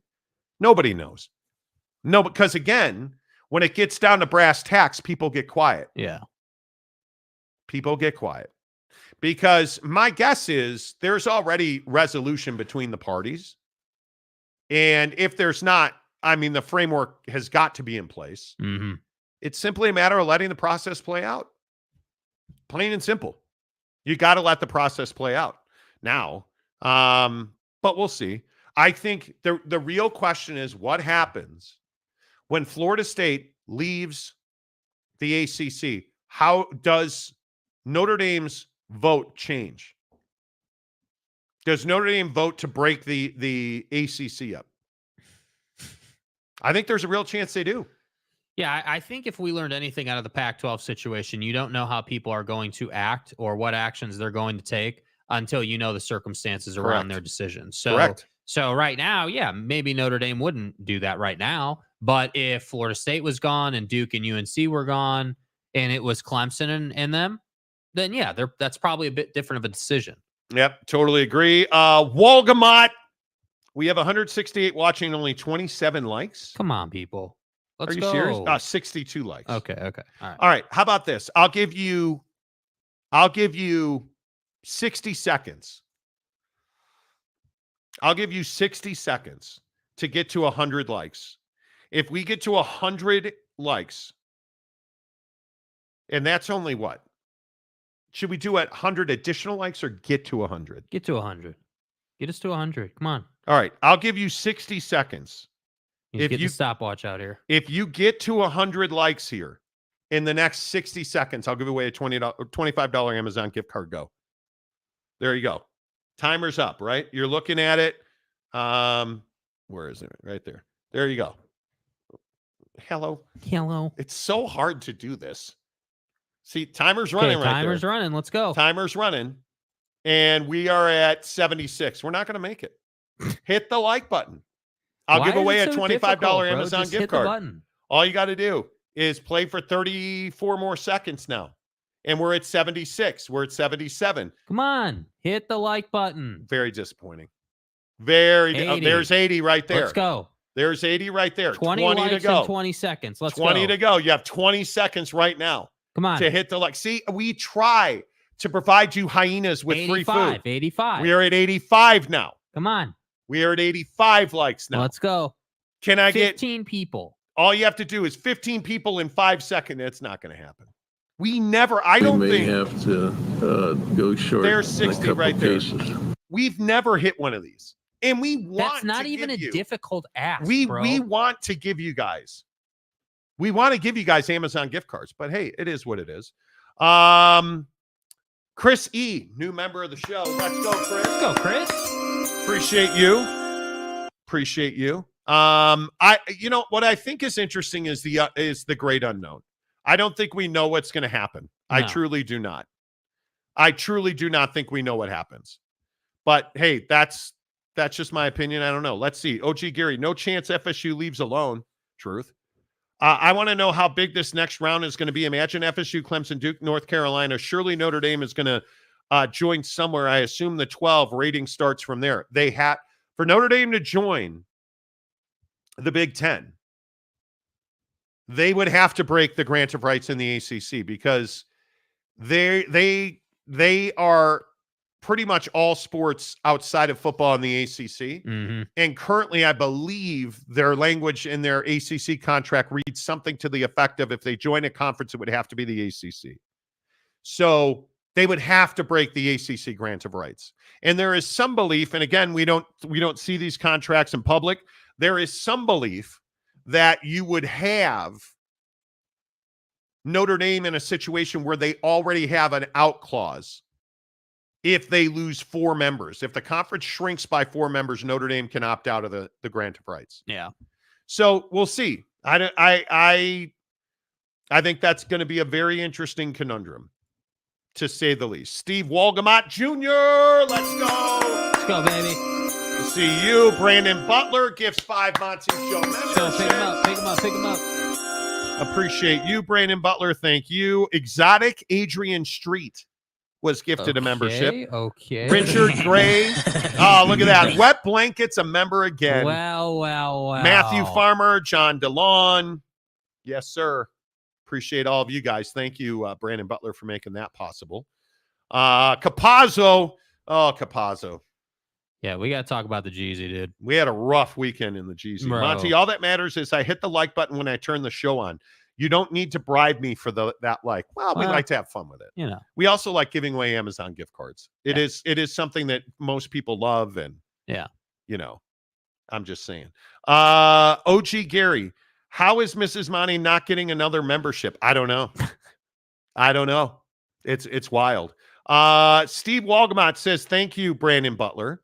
There you go. Ferris Khan, I hit like because they mentioned me. I'm transactional. Cool. Okay. Appreciate that. RJ Seaman, ESPN can't have a grant of rights be negated. It will undermine every other conference. If you look at who they have the rights to, who's breaking the grant of rights in the Big 12? Who's breaking the grant of rights in the SEC? I don't think that's happening. Yeah. Who's breaking the grant of rights for the college football playoff or the TV contract that's about to be signed? I don't think so. I could be wrong. John DeLon. I was going to call you guys a bunch of mooks, but then I was gifted a membership. Thanks. Okay, good. Man, wow. Is mooks the new term that replaces grifters, or like what is the Hacks. what's a mook? Are we now the mooks on YouTube? Yeah. St. George was rough. The RSL game was a nightmare, dude. We were in St. George over the weekend, bro. Went down to play golf. I was so disappointed too, man. Like I was really looking forward to playing. We were going to play we were going to play Copper Rock, but then it was going to rain. So we were like, all right, let's bump over to Sun Lakes. Going to play Sun Lakes in the Jeezy. Yeah, which looked like a nice course. Like, was excited. Got there. It was bright sunshine, 60-something degrees. Perfect. Great. 10:54 tee time. Get to the course at 9:30 to warm up, and you can't even walk properly. It was so windy. Couldn't even walk properly. So we walk into the pro shop, and the guy's like, yeah, I wouldn't play either. And people were coming back in. It was terrible. Yeah. We didn't play. We went to some golf place that's not Top Golf. Big shots. Yeah, the boneless swings are all right. Drive home in what is easily the worst wind I've ever driven in. Yeah.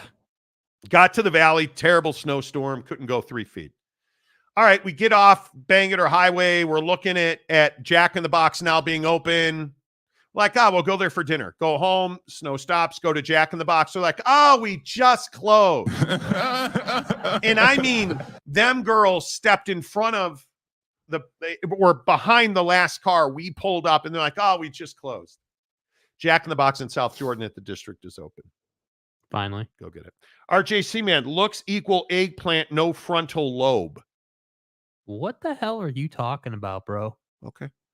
A mook is Northwestern Europe slang for bench warmer, non-starter, inferior players. Okay. Thank you for that definition, dude. Appreciate that. Jimmy Hodson, mooks equal jagoffs? Could be. Oh, what a loser. I don't know what this is. I don't know, which is I'm not fine. Sure, I understand it, but Tanner, RSL dominated. That's a great game in my book, no matter the weather. There was an unbelievable snowstorm. It's fine. Rick Forster, Houston, #1 college basketball with 3 guys for the year. It's called culture. I like it. RJC, man, mooks equal mooks. I agree. Yeah, mooks are mooks, dude. You know what I mean? Like, a hundo P. Sorry, agree. folks, that's what it is. Hour number 2 of the Monty Show, as always, presented by our good friends at The Advocates, theadvocates.com. When you've been injured in an accident, you need a lawyer, and you deserve an advocate. Speaking with an attorney is simple and 100% free. We're available 24/7 for your convenience, and we'll take on the claims process so you can rest easy. You deserve an advocate. Advocates.com, the best injury attorneys in the business. We saw it all weekend. I almost got murked by a semi-truck on the way down to the Jeezy. Dude. In bad weather and windy conditions like this, no matter where you are in this country, you've had rain, you've had snow, had an unbelievable situation where the PGA Tour had a 3.5-hour rain delay in Florida yesterday. It was unreal. Weather's been crazy. Truck drivers have to get their loads to where they're going. Shut it. Anyway. No comment. They have to get their cargo, their freight, their package to its end destination, no matter what. And if the wind blows a semi-truck into your car, you didn't deserve that. You were driving in the middle of your lane when you almost got murked. That's why you go to theadvocates.com and chat with an injury attorney live online for free at theadvocates.com. And I'm telling you, one of the things that I truly love about the Advocates is that they are they are truly, and I know it seems like I say this every month, but they are truly working in our community. And the Advocates this month have a blood drive, March 18th, from 1 to 7 at their Murray office. Their third annual Advocates Blood Drive. To schedule, simply go to redcrossblood.org or click on the Find a Blood Drive and schedule your donation, sponsored by the Advocates SLC. You guys, please donate blood. If you've thought about it, the Advocates have this great event. Donate using the promo code Advocates SLC. Give blood. Let's help the Advocates get back to the community. And I know I say this all the time, whether they are raising money, helping the homeless, helping kids get back to school, helping homeless kids have Christmas, all the things we've worked on this past year with you guys. This blood drive is really, really important. Get to redcrossblood.org, click on the Find a Blood Drive, and then schedule a donation and use the sponsor code Advocates SLC. Advocates SLC. Donate blood today. And again, I tell you, have you recently been in an auto accident? Has a friend or loved one been in an accident involving a truck, a semi-truck? There's so many of them recently. Hook it up at theadvocates.com. Let's see. Yasin Cowboy for $10. So you changed your schedule. You guys are more professional than anything on corporate radio. Well, thank you. By the way, I always give you a like, even when I disagree with you. You have a big fan in the ATL. Welcome to the show. Good to see you. Yasin, appreciate the ATL. Atlanta, hello. Always good to see everybody in Atlanta. Thank you for that. The Salty Burner account. Oh. Welcome. What's up, guys? Great to be back.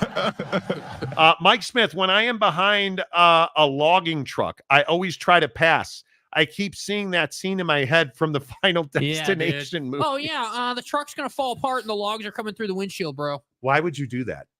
Why would you do that? I'm so terrified of that. Yeah. I am. I'm terrible about that. No, but it was legit. Like the semi-truck you were driving by literally almost tipped over from the wind. That was a harrowing moment. And then driving back Saturday we missed the storm by an hour. I feel like we got really lucky. We left when we left. Yeah. Because that was not cool. So you're saying the Advocates are not a bunch of mooks. They are not. No, the Advocates are legit. They're a better man than we are. That's right. There's no doubt about that. Tanner, did you see the bitch fest LAFC threw after the game because of the weather? Yeah, they should have postponed that match. There's no doubt about it. It was unfair playing conditions. I agree with it. 100 where's our gift card? Well, unfortunately, Guy, this isn't Michigan. You don't get your gift card for when you hit 100. This isn't a convenience award. You got to get the job done when you're on the clock. Hell out of here with that, Jimmy. You know better. Come on now. I donate a lot. AB. Use the when you donate blood, Advocates SLC. They have a blood drive on March 18th. And we really want to help them, you guys. They take such good care of the show. They are our presenting sponsor. They make everything we do on this show possible. You know that we've trimmed our package. We have trimmed our package down. We have a lot of changes happening behind the scenes. And the Advocates are our number one. They have supported this show since its beginning. Hook it up, theadvocates.com. Donate blood, redcrossblood.org. Use the sponsor code Advocates SLC. Advocates SLC. By the way, I'm going to need you to read his whole comment, okay? I donate a lot. I'm AB. AB negative, which is a rarer form of blood. Okay. Just read the whole comment next time, okay? Thanks. All right, good talk. Stay hard. Good. Is Salty back? I don't know if Salty's back. No idea, dude. Okay. Oak State James. On his regular account. Oh, okay. Go ahead. Sorry. When you guys are texting this morning, because we're textually engaged. Yeah. Can you let him know? Rumor is ACC loses Florida, Clemson, North Carolina, and Duke. They'll pick up Tulane, Memphis, Oregon State, and Wazoo. Well, Beavers and Cougs help Cal and Stanford for regional games. You know. I know your sources, James. Come on now. By the way, Golic boys hitting your time slot, just letting you know. Golic, who are Golic Ooh, the boys? Golic What does that boys. mean? What does that mean? Yeah. Salty is back, folks. Okay. Big Salty. Dude. Chrissy, at some point I expect some lesser conference to grow some balls and step away from ESPN. We are already going to streaming models. Why not give Apple streaming a chance? Because we need competition. ESPN is the king of streaming sports. Apple is streaming TV shows that trend. It's a big difference. How is MLS doing? Yeah. I don't know check either. MLS? I don't know either. And if you're going to go streaming, you're going to go to Amazon. Yeah. It's that simple. I think Amazon's done a great job. But the problem is they don't pay the way that ESPN pays. They don't give you the reach that ESPN gives you. Because 9 out of 10 people, again, it's convenience. I have the ESPN app on my TV. Mm-hmm. I watched ESPN Plus for the Cognizant Classic yesterday, the golf tournament. On my TV. I don't have to watch on my phone. ESPN, you don't have to like ESPN. But ESPN, when you want reach and you want money, you put your product on ESPN. Facts. Is what it is. It only took 20 minutes to get to 100. That's what I'm saying. RJ Seaman, I donate to A+. Yeah. A positive. Redcrossblood.org. Advocates SLC is your sponsor code. Capazzo, glad to see you're back, Salty. AB negative, OG Gary says. Salty's burner account. I hope I'm welcome back after my suspension. Hey, don't. That ain't on us. That ain't on us. That ain't on us, and I'm not about to play that game, bro. That is a self-imposed suspension. It is. Anybody can comment on this show. That's a fact. That's how it's always been. It's how it's always going to be. Typo negative. Love that band. Okay. K Sumbry. Hello.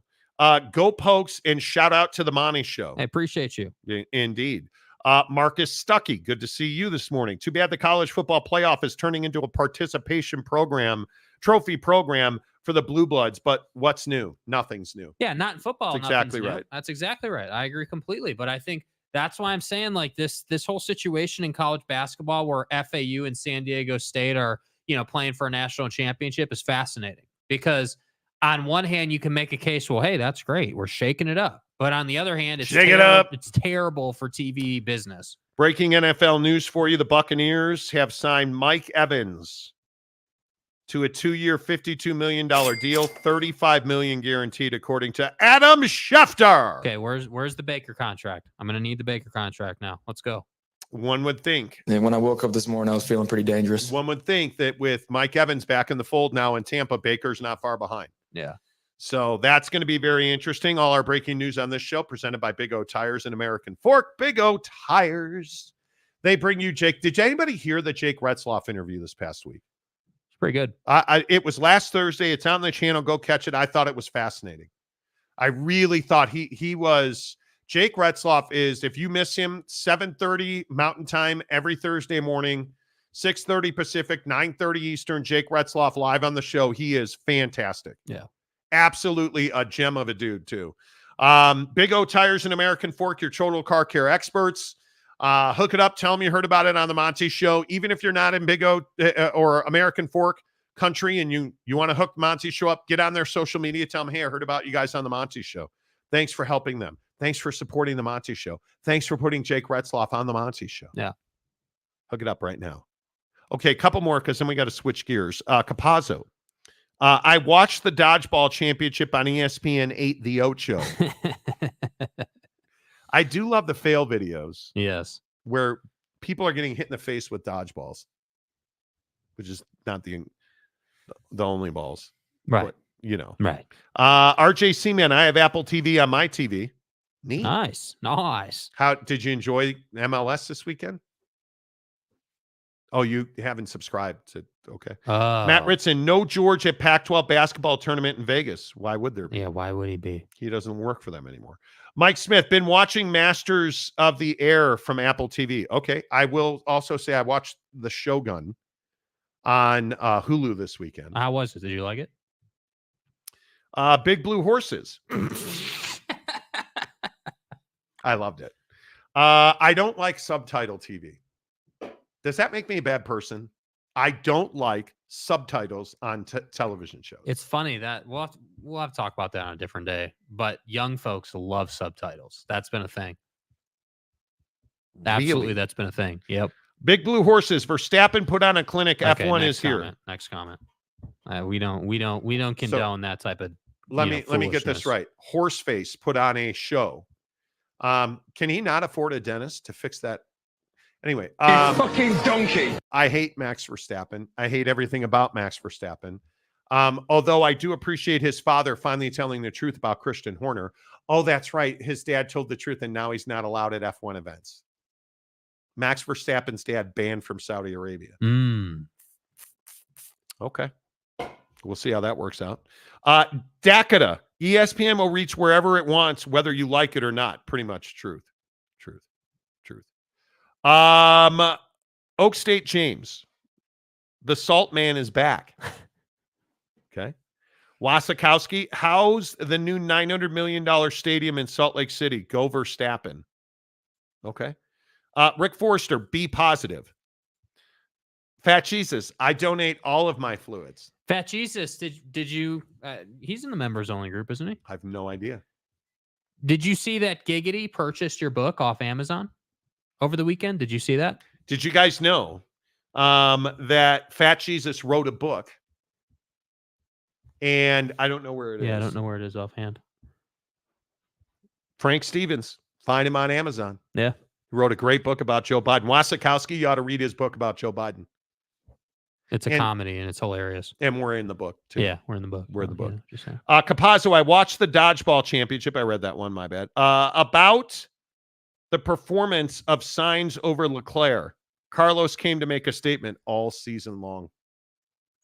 Carlos Sainz getting bumped for Lewis Hamilton next year. Cam Harrison, good morning. Means Baker is coming back. I think it probably does.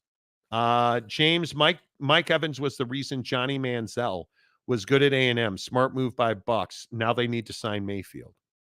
Okay. Mike Smith, Mort has been fighting cancer the last few years. You can tell he was drained and in pain. Rest in peace, Mort. Yeah, Chris Mortensen passed away at the age of 72 over the weekend. Another legend. In my time at ESPN, the thing you learn very quickly is when you work at ESPN, it's very competitive. And so I used to, for those who don't know, I used to fly out to Bristol and do college and NFL on the radio at ESPN. And I used to fly through Charlotte, North Carolina, on a pretty regular basis. And so one of the best layovers in Charlotte, North Carolina, that I ever had was with Chris Mortensen. And our flight got delayed and we almost missed getting to Bristol that night. But we ultimately made it. I got there on time. It was fine. Mort and I sat at, I want to say it was Chick-fil-A. I can't remember. Anyway, we were in the airport together. And we were just sitting there not talking about work, not talking about football, just talking about, I remember we were people watching. He was such a good dude. He was such a good dude. The two best dudes I've met there. Yeah. Ryan Clark and Chris Mortensen. Yeah, big time for Ryan Clark, too, which I feel like didn't really get talked about all that much. Yeah. That extension. Essentially, yeah. Chris Mortensen was just such a good guy. Yeah. And yeah, that was tough. Walgamot. All right, gents, great show today. Need to hit the work. Have a great day, you too. Thanks for being here. I wanted Evans in a Chiefs uniform. Mahomes needs a number one wide receiver. I want a Bears uniform. Bears still haven't made a decision. Who knew? What did you guys think about combine quarterbacks over the weekend? I thought it was very interesting that I think, obviously, Xavier Worthy's rocket ship 40-yard dash. Wild. A 4.21 40. I don't think I pissed that fast. Like, it's remarkable how fast that guy ran. Fastest 40 ever. And it's funny, during the season, Jake and I used to love watching Xavier Worthy run because he just looks fast. But and what's interesting about him is he plays at such a light weight. I think they said, I think he was like 155 or something like that. Like, you're not talking about a guy who's jacked. I mean, he's obviously shredded, but jacked. This isn't somebody who has a ton of weight on his frame. And I think that's what's going to be really interesting for him at the league. Yeah. In the league, he can run his ass off, obviously, and he's going to be used in a variety of different ways. Could easily see him excelling in the slot. Could easily see him being out wide over the top guy. Like, it really depends what situation he gets into. But I'm curious what his ability to stay healthy will be in the league, considering how physical it is. But I thought Michael Penix clearly won the quarterback derby at the combine. I'm very happy for him. I think once he passed his medicals, and basically what they do is they're like, oh, he had torn ACLs. Let's do a cavity search, right? Like, they crawl into that. MRIs, like all kinds of testing, passed with flying colors. And then he came out and he threw almost spectacularly well, missed one throw. It was an out route. He refused to leave the field until he was able to remake that throw. Bad throw, stays in, next snap, hits the throw perfectly. Didn't miss another throw, didn't put another ball on the ground. And I think really that the bigger story is none of the other top quarterbacks threw, because why would you? Yeah. Michael Penix had something to prove. And I think that he proved it in amazing fashion. To throw the way he did, to run the way he did, to move the way he did, the ease of which he threw. That's the story at the combine. And I think that's what everybody's talking about, and justifiably so. The cat came out and proved a lot of naysayers wrong. So I think he let the naysayers know. That's right. He lanked. He let a naysayer know. Right. That's right. So I thought it was a spectacular performance. And now I think this question with Caleb Williams, I am shocked how well he did in his interviews. Caleb Williams dominated the interview portion of his combine. He did not work out. He did not run. He did not throw. Nothing. Smart. Drake May, same thing. Daniel, same thing. Like, I wouldn't. I don't know why you would. If I am a first round pick lock, I am not throwing. Like JJ McCarthy? Well, I think by all accounts, JJ McCarthy was a good thrower. But the issue is not that he can't throw the football. The issue is JJ McCarthy a franchise quarterback? And I think unbelievably, no. Undoubtedly, no, without question. He's not the guy that's going to pick your team up and carry them on his back to a Super Bowl. Yeah, I mean, I think that my take of JJ McCarthy's performance was that he should not have thrown. I would not have thrown. I think that he lost a bit of value throwing. I think a lot of people reported that it wasn't an issue of, hey, can he spin it? Does the ball look good? It looks good. The problem was he missed a lot of throws. And so, again, I'm not saying that he can't play quarterback, but I think you're right. I mean, I think when you come out to the combine and you're missing simple out routes, that's not a great, and he didn't miss them by a little bit. Like, it was a lot. Those two out routes and the one in breaking route was rough. And then the redo on the throw was high.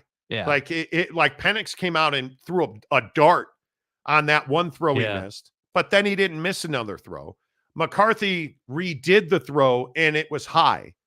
So he missed it the first time, missed it the second time. And there are things, inside of 15 yards, he throws with velocity. He throws a decent, not elite deep ball, right? Like, he throws a decent, not elite deep ball. The biggest question is, can he carry a football team? And I think overwhelmingly, most people view him as a developmental project. And I think that's a problem in the NFL. And we'll see. It's all in the performance on Sunday. I do think also Blake Corum had a great combine. I think he looked good. He was smooth. Balake, vacuum salesman of America. Strong. He looked good. He looked really good. So, I think if you're a Michigan fan, like, mixed results, I think you were a little disappointed in JJ. impressed. Almost expected Blake to look the way he did. I would agree with that. And I think the Penix thing is really interesting. Him being left-handed, but also throwing as well as he did. Him having the size he has, the confidence he has. I think it'll be really, really interesting to see what franchise says, okay, we're just going to ride or die with Penix, and we're going to see how far we can go. Because I do think he's got what he needs to be successful. I agree. It's so situational, man. It's so situational with the NFL. Yeah, I think it's very situational. Hey, Caleb Aylmore. Did I get that right? Caleb Aylmore. Let's go, baby. Our newest member. Appreciate that. Good to see you. I just think it's always such a risk, in my opinion. JJ McCarthy's a project after seeing him throw. Penix is the best wide receiver in this draft, but unfortunately he is old with injury history. I think Michael Penix answered all of those questions. Yeah. I don't think there's any doubt about that. Yes, quarterback. I knew what you meant. I think he answered a lot of those questions. John DeLon, JJ is a career backup, probably. Mike Smith, Penix deep ball throw accuracy is amazing. It is. And I think we've always known. Well, and I think Milton from Tennessee looked amazing. That dime with the sideline camera running with the wide receiver was super cool. Super cool. JJ is going to be a game manager at best. We shall see. Couple more. One other thing I want to get to real quick. LeBron James breaks 40,000 points. Yes. Why were you so excited to talk about this? You hate the Lakers and you hate LeBron James. I don't hate the Lakers. Yes, you do. I'm not a LeBron guy per se. I just think that 40,000 points in the NBA doesn't really matter what you think about the guy. It's a huge very rarely accomplishment. done. Yeah, and I think what's really interesting is like Jamal Murray after the game talking about how every time they go to what should still be the Staples Center, there's always something happening in that building when they play the Lakers, and he takes great pride in beating them every time. I think is a tip of the cap to Bron and that team. I think that we need to, enjoy, as we always say, what LeBron has left. Because he is not somebody who's going to be in this league till he can't do it anymore. He's going to be somebody who picks a season and goes out on a farewell tour.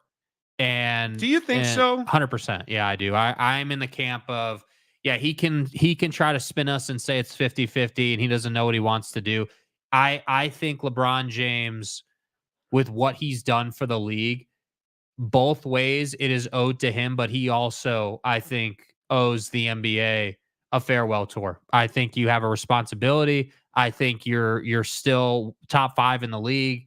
And I think you need to show people that, hey, like when you do what he did, you should go out on a farewell tour. Give the fans a chance to celebrate you every night for an entire season. Not to go back to something. What happened? I'm going to go backward. Who won the NFL Combine? I subscribe to The Athletic. Yeah. Thank you, Tony Jones, who is the best NBA writer. Just got a notice that Bruce Feldman put a new piece out. Mm-hmm. The most intriguing quarterback in the class is Washington's Michael Penix. I heard good things from NFL personnel in Indy, and then Penix looked exceptional in his workout. He threw the ball much better than all other quarterbacks, according to several NFL sources who were inside watching it live and were granted anonymity to speak about the process. He was accurate, crisp, competent, and the ball jumped out of his hand. For people who hadn't seen him throw in person, it left a strong impression. Yeah. That's pretty interesting. What did he say about JJ McCarthy, you might ask? He displayed good footwork and fired the ball. Some NFL coaches had told me they had some concerns that he was something of a one-pitch pitcher, as they think he hasn't shown enough layering the football and that sort of thing. Yeah, there's no question they did a lot of underneath throwing in Michigan. There's no doubt about that. I think that is, I think that's very interesting. Is that, and this is what I said, inside of 15 yards, he's going to throw the ball accurately with velocity. Yeah. It's those deeper throws. It is those. Dude, it's the 30-yard post on the sideline when you need a first down. It is that throw from one hash all the way to the far sideline. Yes. Those are the throws that he will struggle with in accuracy. So very interesting. Bruce Feldman just put that out at The Athletic. I would go read it. It's fantastic. Is LeBron James the greatest professional athlete ever? I think he's entering that conversation now. I mean, whether he is or isn't is very much the LeBron Jordan debate style thing. I think it depends who you ask. I think that, LeBron is, I don't know that he's the best athlete ever. I do think he's in that group though. Tom Brady or LeBron James? I think you got to go Tom again. Trump card championship. Overwhelming. Yeah. I think again, and this is why I don't like to do the hey, LeBron's better than this guy or that guy's better than Bron. I just think there's a group of them that are in their own, sort of atmosphere. And I think, there's no denying, and I'm not a Bron guy. Never no, you're have not. been. But there is no denying that LeBron James and his longevity has never been seen in the game of basketball. You have not seen someone dominate to this level the way he has over generations and still be a top 5 guy in the league. Well, and I think the amazing thing is when you look at who the best players in the NBA are now, I don't know how LeBron's not in that conversation. I mean, sure is Victor Wembanyama the rookie of the year? He is. But a lot of people want to make him, he's not the best player in the NBA, right? Who's the best player in the NBA? Who's even in that conversation? LeBron is. Jokic is. Curry is. I mean, you have this group of guys. Is Kawhi any longer in that conversation? I think this Probably postseason not. run is really important for Kawhi. I think, I wasn't a huge believer in this Harden Clippers situation, but they've turned it on. There's no question about it. Is Kevin Durant better than LeBron James? I don't know. I think that's really tough. Is Luka better than LeBron James? He's not. I don't think he is. And the only reason I say that, too, is because Luka cannot beat you by getting his teammates involved. LeBron can. And I think I look at some of the other names on this list. Like, I don't think after what's happened this year in Milwaukee that you can put Giannis in that conversation anymore. I think the chemistry, locker room meltdown stuff. Well, and again, he's only got one. I mean, again, and I say only, but if you're going to be in the again, I guess, best player conversation, the best players in the league have more than one. Steph, Bron, Kevin Durant, they've all got more than one. What about SGA? Yeah, he's in the conversation. He's in the best player. conversation. Absolutely. I think that SGA this year should be right there. I think if he doesn't win the MVP, he's finishing second this year. He is that good. I think. But my point with the LeBron thing was, I just think when you cross 40,000 points and as everybody was espousing about on Twitter, you have a triple-double for career stats. I mean, that's absolutely iconic. That's impressive. I'm not saying he's the best winner. I think Michael was much more of a savage than Bron was, played in a different era, obviously. Well, and he's played the big thing about LeBron is he's done it this long at this level. Yeah. That's the thing that you can't get away from. And the fact of the matter is he's the only player ever with 40,000 points. Yeah. But look at the games played. Well, he did it in less games than Kareem, right? Kareem played 1,560 games. LeBron's played 1,475. Yeah. So I think you look at guys like Karl Malone. LeBron's a better player than Karl. Yeah, there was a stat that I saw on Twitter over the weekend that said that for someone to score 40,000 points, you'd have to average 65 games played a year and 30 points every single one of those games for 20 years. And the fact that Mike only played 1,072 games. And that's the thing I think it's a great point. I mean, you're talking about, dude, that's 500 less opportunities. And he scored 32,000 points. I mean, hell, that's, I mean, you think about like, okay, let's say, let's just say 20 shots a game. Let's just call it 20 shots a game, times 500 games. That's 10,000 less shots, dude. 10,000. That's crazy. Like, think about that. Like that's my point. So it's not is Bron better than Mike or vice versa? Like, that's not what it's about. It's about saying, hey, this guy has had this guy chose the longevity route. This guy is notorious for putting money into his body to play as long as he possibly can. And I think he deserves a lot of credit. And I do think he should be in the same conversation. Hey, one of the greatest athletes of all time. And I get it. He doesn't have as many championships as Mike or Tom or Kobe, but I do think it's a big deal, dude. Yeah, I think I think Jokic is the best player in the NBA right now. Mm-hmm. That's where I would end up, but I think it's really hard to say, who are the 5 best players. If there's a 5 best players in the NBA, LeBron's still in it. 100%.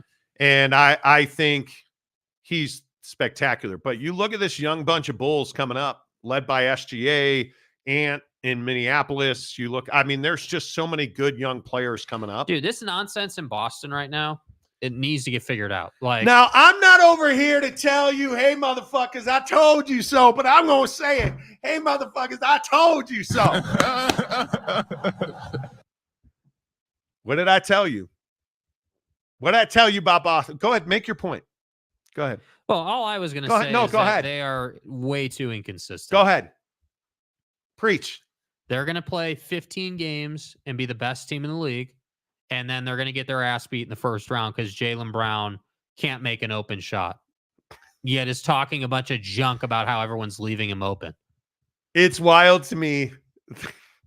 That's who Boston is. They damn near beat Golden State by 60.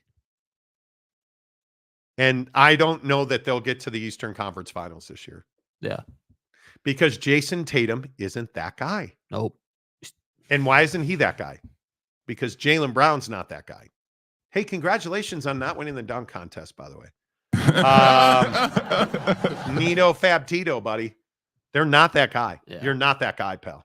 You're not. Yeah, you're not. And I agree. They miss Ime, I think, as dastardly as his stuff was. Anybody watching? And how many more times your boy going to have to say it?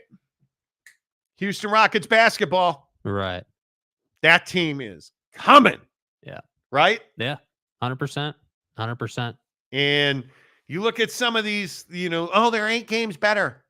They are. They're 8.5 games better than anybody else in the East. Story before, dude. Yes, we have. Yes, we have. Cool. You're number 1 in the East or number 1 in the West.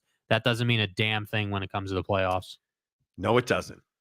No, it doesn't. And I'm not even convinced that Boston is Boston better than the Knickerbockers?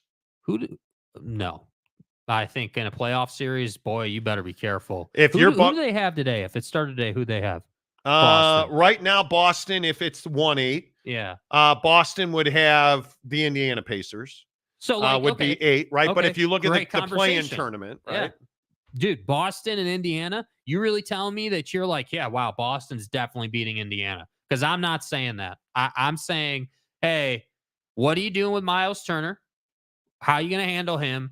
And what are you going to do to stop 50-piece nugget Tyrese Halliburton? Did you guys see DeJounte Murray get a silent technical foul? Did you? Okay, first of all, Tony Brothers is the worst official in the NBA. He is, what's his, I can't think of the umpire's name. Angel Hernandez. With all due respect. Yeah, Tony Brothers is terrible. Terrible. DeJounte Murray was sitting on the bench, and I don't know if he maybe mumbled something with his lips closed. I have no idea. Tony Brothers teed him up sitting on the bench without having said a word. I don't give a Baker's fuck. I know what you were thinking. Wild. Well, let's talk about it. I'm a good listener. Yeah. Is Boston? I don't want.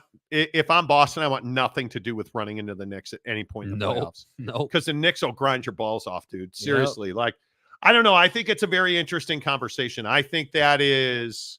I just think Boston is not definitive enough in the playoffs. You can't say, "Hey, man, Boston gets that 1 seed. They're gonna make a long run. They're gonna sweep the first round. They're gonna go 5 or 6 games in the second round. And then they're gonna walk into the final." Like, you can't say that about them. But look at the West. Does anybody have a grasp on who the best team in the West is? No, because the problem is the third seed Clippers, 4 seed Clippers are. Dude, you're going to have a hell of a time stopping them in the playoffs. I still think Denver's probably the best team there. I just don't believe that Minnesota's built for the playoff kind of basketball. And I just don't think that OKC is big and strong enough. They don't rebound well enough. They don't play. They don't play. There again, I just will maintain there's something weird with their rotations in Oklahoma City. Well, I mean, the fact is you have highlight reels of teams leaving Josh Giddey wide open at the 3-point line for him to brick it. And the problem with that is you've got a guy in SGA that can lead you and is good enough to beat the best teams in the West. But again, nobody in today's NBA is winning on their own. So how do you get out rebounded by, how do you give up? And I guess this is my best point last night. And I don't know how many of you saw the Phoenix OKC game. Mm-hmm. How do you give up 31 fucking rebounds to one guy? And you won the game. Yeah. You should have won that game by far more than 8 points. What did they shoot from 3 in that game? They shot 29% from 3. So 9 of 31. So you see my point. That's a bad night, and you're able to win by 8. But think about how different playoff basketball is, right? And 31 again, rebounds. I'm not saying that you didn't beat the best version of the Suns you could get. You did. You beat them, and you deserve credit for that. Book didn't play, is what Jake's mentioning there. Book did not play. Yeah. But you look at 20 out of Durant, 31 out of Beal, and 14 and 31 out of that tree stump, Josef Nurkic. Yeah. You gave, not only did you give him 31 rebounds, you give him 14 points. So, you figure if Book plays, you probably lose this game. I hate saying that, but I think it's the truth. What? Grayson Allen scored 8 points in his place. One of my best Prize Picks wins ever. Shut up. It's Grayson Allen. See, why do you have to go there? Less than 8 points in a half. But he finished with 2 points in the first half. It was an amazing win. Absolutely iconic. What? It's a good win. Okay. I was just celebrating that I win once every 10 days. No, you don't. You win all the... He walks in here the other day. Oh, hey, Monty, how'd you do on prospect last night, boy? Well, yeah, I know how you did because you asked me about how I do it, and you don't ask me unless you win. That's exactly what I said to him. I was like, oh, so you won last night. It's like, yeah, I did. Shut up. Bro, I won. That what he's referencing. I had Donovan Mitchell on Taco Tuesday discounted 21.5. Luka on a demon at home to have more than 5.5 threes. And Garrett Crochet and Bobby Miller to allow one run. But that Luka, did you cash on Luka? Yeah. You did. The cash on Luka, I had that one too. That's the only one I won, you pricks. But Luka was like 1 for 76 on threes in the first half. I don't think he missed one in the second half. Bro, that was $20, and I won $120 because it was Demon. Oh my God. Yes, Monty giving Junior the stare down, awkward silence. Always. Hey, look here, man. Because he'll be like, hey, fat ass, how'd you do on Prize Picks last night? Oh, you lost? Damn. I won $120. Yeah, Demon come through. Luka! Woo-hoo! This is your beloved. Okay. This reaches, right? Been asking that your whole life, huh? Exactly. Is it possible that they could ride the D? We have a putting green right here. Yeah. All okay, right. Can we talk about eating out real quick? God damn it. Just real quick. I was trying to avoid that. Just real quick. The trend continues.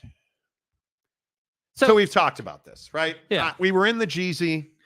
We were supposed to go Saturday night to Nonna Ina, which is the best Italian restaurant in the state of Never disappoints. Utah. I get my lasagna. I get a little grape on top of my lasagna. Perfect. Their desserts, phenomenal. Perfect. Their service, perfect. And it got really windy. We were worried about the weather, which thankfully we drove home Saturday because Sunday on the 15 freeway in Cedar City was hellacious. Didn't get my Nonna Ina. Okay. Snowy out. We got screwed at Jack in the Box. So we're like, oh, well, Olive Garden's across the street. Let's get some soup, salad, and breadsticks. Yeah, no problem. Huge problem. You go there, you sit at the bar, order some food. And I was like, okay, let me go ahead and give me some of that soup, salad, and breadsticks. Yeah. was really good. How about that tour of Italy for $27? This is not what it looks like in person. You get barely any fettuccine. That on the far end, the lasagna was like an Oreo cookie thickness. The bartender was like, "Yeah, it's looking a little small, man." Did she replace it? No. No. Jake got the baked ziti. How was that? Excellent. Prick. Did you win on Prize Picks last night? I get that. I ordered baked ziti and it was phenomenal. I get it. And then I had just an absolute hemorrhage of a bloody nose at the bar. Oh my God. When I say like it was gusher, I'm serious. Old Faithful status. 7 days and 7 nights out of my nose, dude. It was awful. Why do I go out to eat anymore? Yeah, so the point is the trend continues. With all due respect to all of them. Why do I go out to eat? The breadsticks on brand, really good. Would eat 1,000 of them. All right, cool, we're good. But again, I don't know, man. Even the presentation of the salad, I was like, yeah. The pasta vajul. Was it good? Pasta vajul was really good. Yeah. The breadsticks were really good. Yeah. We had this shrimp appetizer thing. That was really good. Yeah. Yeah. But the main course sucked. The service was terrible. It was just not good. Trend continues, bro. Was just not good. How excited are you about Jack in the Box? Very excited. Very excited. So the Jack in the Box at the District is going to be 24 hours. And it opened already. It opened 2 hours ago. Do you think there's a line over there right now? Has to be. Are you going to go check when the show's done? You want me to? I'll go check. I mean, I'm down. There has to be. You can't tell me there's not, dude. Come on. There has to be. I wonder if we can pull up just real quick. How excited are you about it? I'm actually not that excited. Like, it's going to be cool to have a Jack once in a while. You want to, okay, cool. Well, Monty, you can get those curly fries. Only men eat it. Jack in the Box, so we don't get curly fries. Yeah. I'm stoked about it. I'm glad it's back. Like, what are you looking at? I'm trying to pull up the traffic cam of the District. Oh, is there a traffic cam at the District? Oh yeah, there's traffic cams all over the valley, dude. There is? Yeah. I did. 100%. Yep. AI and stuff. So you're saying that we're being watched when we eat out? No, I don't think we're being watched. I just think you can pull up a traffic cam at the District. Okay. My guy Minwili just parred the 16th. He's 14 under, 2 back of Eckroat at the Cognizant, which is finishing up as we speak. So we'll keep an eye on that. Yeah, the camera angle is just on the freeway, unfortunately, so you can't see. Yeah. Are you willing to wait in line for fast food? I'm not willing to do 10 hours in line. I am not willing to wait in line. Yeah, I can't do that, dude. That's too much. I am not willing to wait in line. Way too much. Why are haircuts $75 now? I don't know. Because dude's got to put food on the table. That's why. Tanner says, my wife makes a fantastic baked ziti. Nice. James, Oak State James, our food expert on the show. Hey, Monty. I have found 2 local diners within driving distance of my house. The small town diners still can get it done. Yeah, I agree. Local business still gets it done, but not the chains. I'm not going to. Mike Smith, pervert title to show segment. Loving it. Okay, what? I have no idea. Oh, yeah. Carabos isn't bad. It's a chain. You know. You guys are worried about traffic cams. What illegal stuff are you up to now? Don't ask. Sean Schrock, Firehouse subs way better than Subway. Okay, so we've debated this. I haven't eaten a Subway sub in I don't know how long. This is one of the most mid takes I've ever seen. It's Jersey Mike's, guy. Jersey Mike's. We need to go to Firehouse next time we get subs. Because that's like, you know what? Schrock, you're like the first 50th person who said And what's that Firehouse. place down in Mountain View, that sub place we went to? That's right there across the street from Chipotle. Capriati's. That was just it was all right. I don't know why haircuts are so expensive. This bug is just Buddy's gonna die. It's been here for days. Yeah. Anyway. The Monty Show, presented by The Advocates, theadvocates.com, the best injury attorneys in the business. Make sure that you get to your blood donations. They're really pushing you guys. March 18th, 1 to 7 at the Murray office, 3rd Annual Advocates Blood Drive. Go to redcrossblood.org, click on Find a Blood Drive, and schedule your donation using sponsor code ADVOCATESSLC. No matter where you are, donate to the Advocates. Do a blood donation. Use Advocates SLC. The blood bank needs your help to keep hospitals going. Advocates always working in the community, bro. Until tomorrow. Bon voyage, Jake. Bon voyage, Jake.